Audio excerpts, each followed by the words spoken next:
गोविंदांना notice काय, धरपकड काय, बळाचा वापर काय, अटक काय, या सगळ्या गोष्टी ज्या काही महाराष्ट्रात आणि मुंबईत घडल्या त्या जणू काही सुलतानी पद्धतीच्याच होत्या, अशा पद्धतीचं चित्र होतं. माननीय मुख्यमंत्री महोदयांना आम्ही आठवण करून पाहतो किंवा आठवण करून देतो.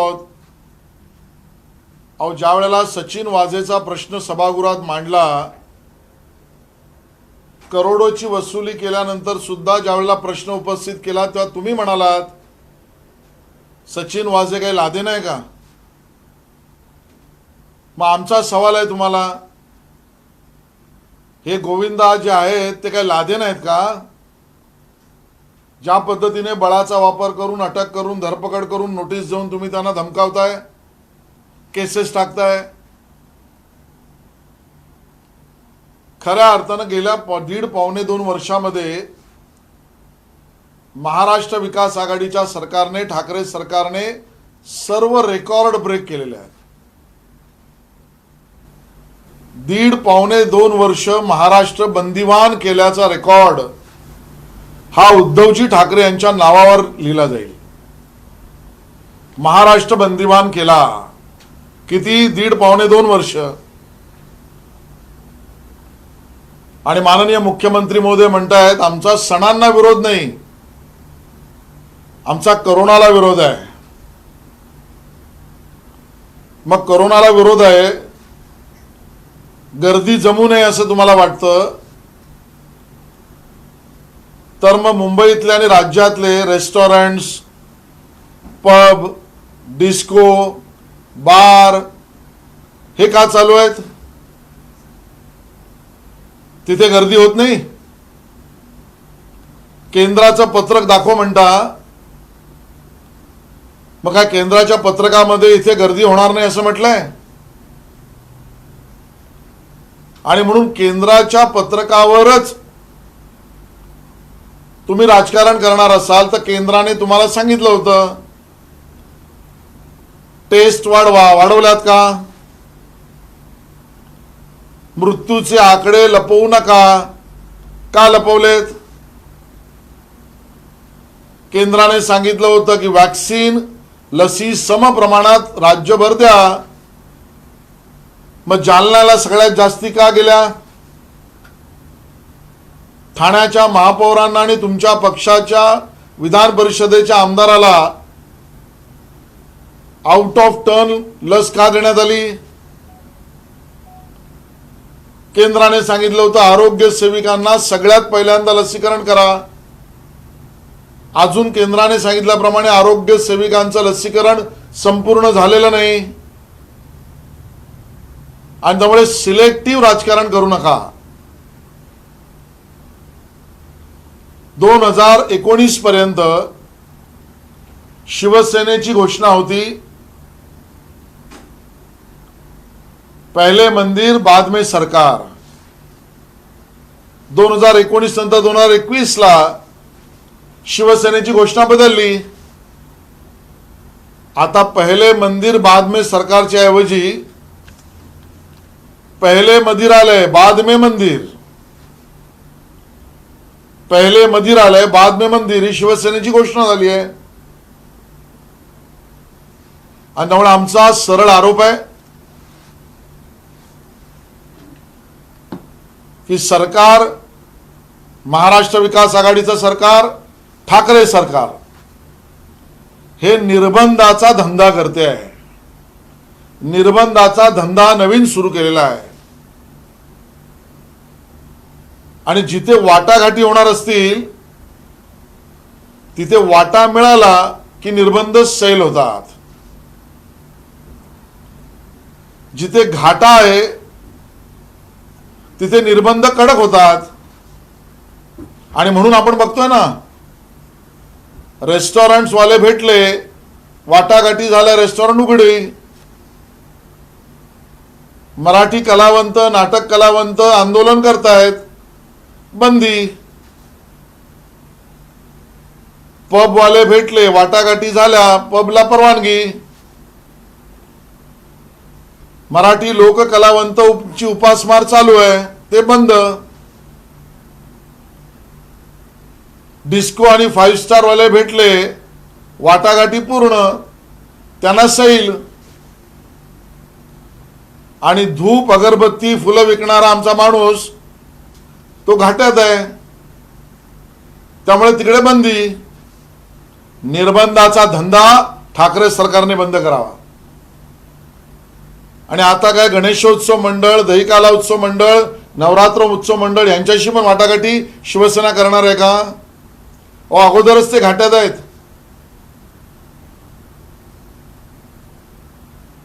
माझी माहिती स्पष्ट सांगतोय, किंबहुना माझा आरोपच आहे,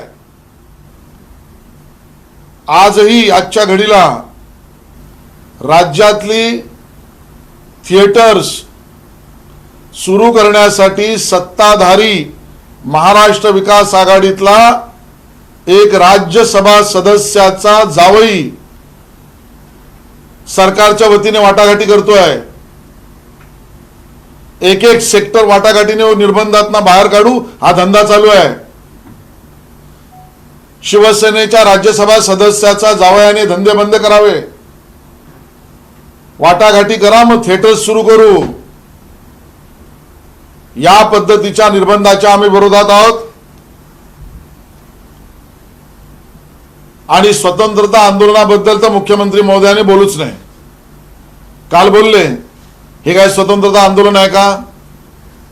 मुख्यमंत्री महोदय, हात जोडून विनंती आहे, स्वतंत्रता आंदोलनाबद्दल तुम्ही बिलकुल बोलू नका. अगोदर 50 वेळा नाही 75 वेळा हा भारताचा अमृत महोत्सव आहे, हा भारताचा अमृत महोत्सव आहे, हे 75 वेळा आधी बोला, मग स्वतंत्रता व स्वतंत्रता आंदोलनाबद्दल बोला. आणि त्यामुळे भारतीय जनता पार्टी करोनाचा प्रादुर्भाव रोखण्याच्या सरकारच्या भूमिकेच्या बाजूने आहे, पण निर्बंधामध्ये वाटाघाटी करून निर्बंधाचा धंदा करण्याच्या सिलेक्टिव्ह कामामध्ये आम्ही बरोबर नाही, आम्ही विरोधात आहोत. आणि म्हणून नियमावली करून मंदिरे उघडा, प्रादुर्भाव वाढणार नाही याची काळजी घेऊन त्याचे नियम करून गणेशोत्सव साजरा करू द्या. हिंदू सणांवरचं आक्रमण बंद करा. एका विशिष्ट वर्गाची मतं मिळायला लागल्यापासून गेल्या 3-4 वर्षापासून शिवसेनेने काम सुरू केलं आहे आणि त्याची सुरुवात बेरामपाड्यापासून आहे. बेरामपाड्यामध्ये शिवसेनेचा नगरसेवक निवडून आला आणि आता सर्वेमध्ये विशिष्ट वर्गाची मतं मिळत आहेत म्हटल्यावर दादर प्रभादेवी ते संपूर्ण राज्यातील वारकऱ्यांपासून गोविंदापर्यंतवरची बंदी वाढत चालली आहे. आणि त्यामुळे विशिष्ट वर्गाचं लांगुल चालन हे शिवसेनेचं नवीन ब्रीदवाक्य आहे. तुमचं राजकारण तुम्हाला लखलाभ, सामान्य जनतेसाठी आम्ही आवाज उठवत राहू. धन्यवाद. तो जावाई कोण, काय शिवसेना खासदार कोण आहे? आज केवळ मी इशारा दिलाय, समझने वाले को इशारा काफी है. त्यांनी हे धंदे बंद नाही केलं तर त्यांचं रेकॉर्डिंग सुद्धा बाहेर काढू. त्याचबरोबर मनसे आणि शिवसेना ही परस्पर पूरक भूमिका घेताना दिसून येते. पहिल्यांदा मंदिरांसाठीचा शंखनाद हा भाजपने केला, आता त्यानंतर आता शंखनाद मंदिर उघडण्यासाठी मनसे करणार आहे. दहीहंडीचा प्रश्न देखील तशाच प्रकारे. कोण पूरक म्हणाल तुम्ही? मनसे नाही, भाजप आणि मनसे. मला असं वाटतं कुठल्याही देशभक्त, उत्सवप्रिय, महाराष्ट्राच्या संस्कृतीवर प्रेम करणाऱ्या कुठल्याही पक्षाला आणि कुठल्याही नेत्याला भाजपची भूमिका ही योग्यच वाटेल. आज मनसेला वाटते, आम्हाला त्याचा आनंद आहे. महागाई वाढत चालली आहे, स्वयंपाकघरातला गॅस आज 25 रुपयांनी पुन्हा महाग आहे. महानगर गॅसचं जाळं गेल्या 7 वर्षामध्ये मुंबईमध्ये आम्ही 32% वाढवलं आहे. महानगर गॅसच्या माध्यमातून केंद्र सरकार मुंबईमध्ये 2014 पूर्वी असलेल्यापेक्षा 32% वाढ करून स्वस्तातला गॅस देते. याची भूमिकाने आकडे लक्षात ठेवावे. पण ग्रामीण भागातल्या लोकांचं काय, सर्वसामान्य लोकांचं? जे धोरण केंद्र सरकारचं आहे त्यामध्ये उज्ज्वला गॅसच्या ग्रामीण भागात मोफतची गॅस पुरवण्याची योजना 8 करोड लोकांना देशात आणि राज्यात 1 करोड ही भाजपनेच आणली, हे आपण लक्षात घ्या. पण त्या उज्ज्वला गॅस धारकांना देखील तेवढ्याच प्राइसनं गॅस खरेदी करावा लागतोय. करोनाच्या काळात तर गेल्या 7 महिन्यात मोफतच दिला जातोय आणि त्यामुळे केवळ राजकारणापुरता राजकारणी धंदे काँग्रेस, राष्ट्रवादी, शिवसेनेने बंद करावेत. त्यांना सामान्यांची चिंता असेल तर जशी केंद्र सरकार उज्ज्वला गॅस देते, केंद्र सरकार महानगर गॅस देते, तशी काही योजना आणावी. किंबहुना सगळ्यात जास्त टॅक्सेस पेट्रोल आणि डिझेलवरचे राज्यांचे आहेत, त्यामध्ये जसं तामिळनाडूने केलं तशी सूट देण्याचा विचार करावा. अशी सिलेंडरच्या बाबतीत एक प्रश्न आहे की शहरी भागात, ग्रामीण भागात तर आहे, शहरी भागात सुद्धा लोकांना फटका बसतोय. सर्वसामान्य असेल, मध्यमवर्गीय, उच्च, कोणी याला चुकलेला नाहीये.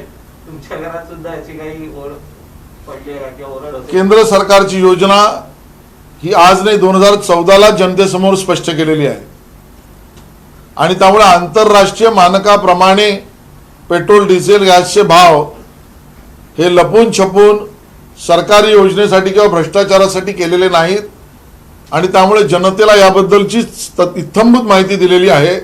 जनतेने सरकारवर विश्वास ठेवावा असंच मी विनंती करेन. असे जे संजय राऊत यांच्या सुरक्षेत वाढ करण्यात आलेली आहे, कसं पाहताय? पक्षांतर्गत धोका वाढला असेल, कारण पुढे पुढे तेच दिसत आहेत आणि त्यामुळे एका अर्थाने शिवसेना पक्षाचं नेतृत्व समर्थपणे ते करताना दिसत आहेत. मग भीती माझ्यासारख्याच्या मनात एक आहे की ते संपादकही आहेत, आमचे मित्रही आहेत. धोक्याबद्दल सुरक्षा वाढवताना सरकारी यंत्रणांनी त्यांना धोका कोणापासून आहे? आमचं म्हणणं अंतर्गत शत्रूपासून आहे, हे स्पष्ट करावं. त्याचबरोबर भाजप आमदार जीवनकुमार गोरे जे आहेत त्यांनी एक स्टेटमेंट केलेले आहे रामाच्या संदर्भात की रामाची नियतमध्ये खोट होते अशा प्रकारची. ज्याला आपण इंग्लिशमध्ये स्लीपिंग टंग, जीभ घसरणं म्हणतात, भाषणाच्या ओघामध्ये असं झालंय खरंय, पण त्यांनी लगेच संपूर्ण क्लिप बघितल्यावर लक्षात येतं त्यांनी त्यांची चूक मान्य केली, माफी मागितली आणि तिथेच करेक्ट केली. ज्यांनी ही ज्यांना कट कारस्थानाचं काम आहे त्यांनी जी कट केली आहे स्लिप, त्यांची नियत मध्ये खोट आहे. ठीक आहे.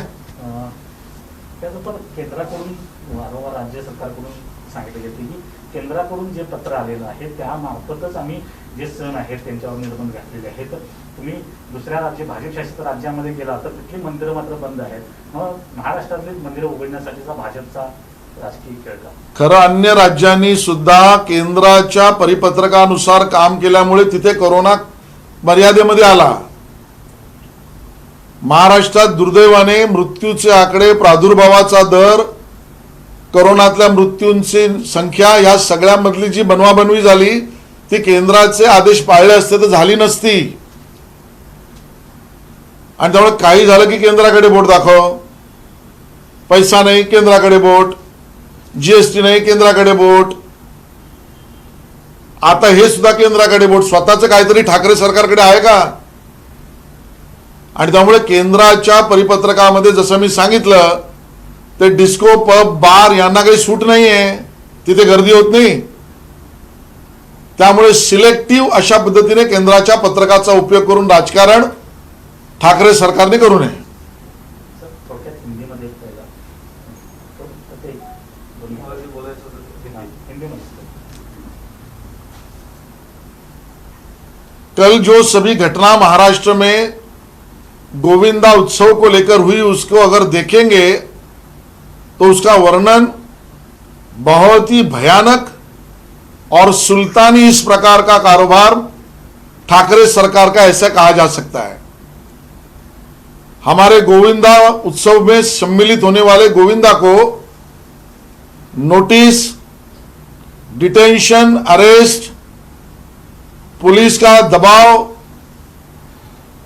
ये महाराष्ट्र में किस प्रकार की राजनीति चल रही है?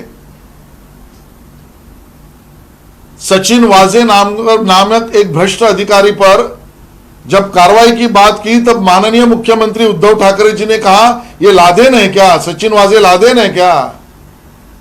आज उनको सवाल है हमारा, ये हमारे जो गोविंदा उत्सव करने वाले महाराष्ट्र के युवक है, क्या ये लादेन है कि जिनको आपने नोटिस, अरेस्ट, डिटेंशन और पुलिस फोर्स यूज किया। अपनी भूमिका शिवसेना स्पष्ट करे। जिस तरीके से 1.5 साल, पौने 2 साल पूरे महाराष्ट्र को बंदीशाला बना दिया है, यह रिकॉर्ड ब्रेक काम उद्धव ठाकरे सरकार ने किया है। आज गणपति, नवरात्रि, दहीकाला, मंदिर, इसके ऊपर मनाही करते समय केंद्र की सरकार के पत्र का उपयोग किया जा रहा है। इसके लिए हम सरकार, ठाकरे सरकार को पूछ रहे हैं कि मुंबई और महाराष्ट्र में डिस्को, पब, बार, रेस्टोरेंट ये क्यों चालू है, यहां भीड़ नहीं होती। सिर्फ हिंदू फेस्टिवल्स के कारण ही भीड़ होती है, पब, डिस्को के कारण भीड़ नहीं होती, वहां कोरोना नहीं फैलता। ये कौन सी बात सरकार कह रही है। केंद्र के निर्देशों का पालन पूरा करना चाहिए था। अगर वो पूरा किया होता तो अब तक अन्य राज्यों की तुलना में महाराष्ट्र में कोरोना के स्प्रेडिंग का रेट और फैटल रेट, मृत्यु का दर, यह अन्य राज्यों की तुलना में कम होता। केंद्र ने पहले आपको कहा था कि भाई कोरोना में मृत्यु मुखी दुर्भाग्य से हुए लोगों के आंकड़े छुपाओ मत। आपने क्यों छुपाए। केंद्र सरकार ने कहा था कि वैक्सीनेशन हमारी हेल्थ वर्कर्स को सबसे पहले होना चाहिए। अभी तक हेल्थ वर्कर्स का वैक्सीनेशन 100% नहीं हुआ। केंद्र का क्यों नहीं सुना। केंद्र सरकार ने स्वयं कहा था कि वैक्सीन का इक्वल डिस्ट्रीब्यूशन हो। सबसे ज्यादा लातूर और जालना में क्यों गई। केंद्र ने लेटर भी भेजा। सभी आयु गटों को उस प्रकार से वैक्सीन देने चाहिए। केंद्र की धोरण स्पष्ट थी। फिर भी थाना के महापौर को आउट ऑफ टर्न, शिवसेना के एमएलसी को out of turn, India bull के लोगों को आउट ऑफ टर्न, केंद्र की गाइडलाइन को छोड़कर क्यों किया। तो अपनी राजनीति के लिए केंद्र की गाइडलाइन का उपयोग करना यह भगोड़ापन है शिवसेना के, ठाकरे सरकार का। हमारा आरोप है कि जहां तक लेन देन की चर्चा होती है वहां पर ही कोरोना के इस निर्बंधों को छोड़ दिया जाता है। और उसी के कारण जब रेस्टोरेंट के एसोसिएशन या रेस्टोरेंट के लोग मिले तब रेस्टोरेंट बाहर उनको रिस्ट्रिक्शन से बाहर निकाला। लेकिन हमारे जो मराठी ड्रामा के कलाकार है वो आंदोलन कर रहे हैं, उनको नहीं बाहर निकाला, उनके लिए सुविधा नहीं की। पब और डिस्को के लोग मिले, लेन देन हुई, उनको छूट मिली। लेकिन हमारे लोक कलावंत और फूल अगरबत्ती बेचने वाले लोग ये लेन देन में नहीं आ सकते, तो उनको रिस्ट्रिक्शन। और इसके लिए हमारा सीधा आरोप है कि निर्बंधों का धंधा ये ठाकरे सरकार कर रही है। जहां पर बातचीत और लेन देन उनको छोड़ दिया जाएगा, जहां लेन देन नहीं उनको अंदर रिस्ट्रिक्शन किया जाएगा। और स्पष्ट हमारा कहना है, शिवसेना के राज्यसभा सदस्य का जवाई आज भी मुंबई और राज्य में थिएटर्स खोलने के लिए सरकार की तरफ से लेन देन की बातचीत कर रहे हैं। ये वो बंद करे और इस प्रकार की सिलेक्टिव राजनीति न करे, महाराष्ट्र के हित की बात करे। भारतीय जनता पार्टी कोरोना का प्रादुर्भाव न बढ़े, मृत्यु दर 0 या कम हो जाए, इसके लिए जो भी कदम उठाएंगे उसका समर्थन करेगी। लेकिन कोरोना का नाम लेकर निर्बंधों का धंधा या लेन देन की बातचीत और उसमें से रिस्ट्रिक्शन फ्री करना, इस प्रकार के धंधों में साथ नहीं देगी, इसका आंदोलन करेगी। सभी कानून में रहकर नियमों को बनाकर प्रादुर्भाव न बढ़े, इस प्रकार से मंदिर को भी खोला जाए और गणेशोत्सव भी करने की परवानगी मिले, ये हमारी मांग है।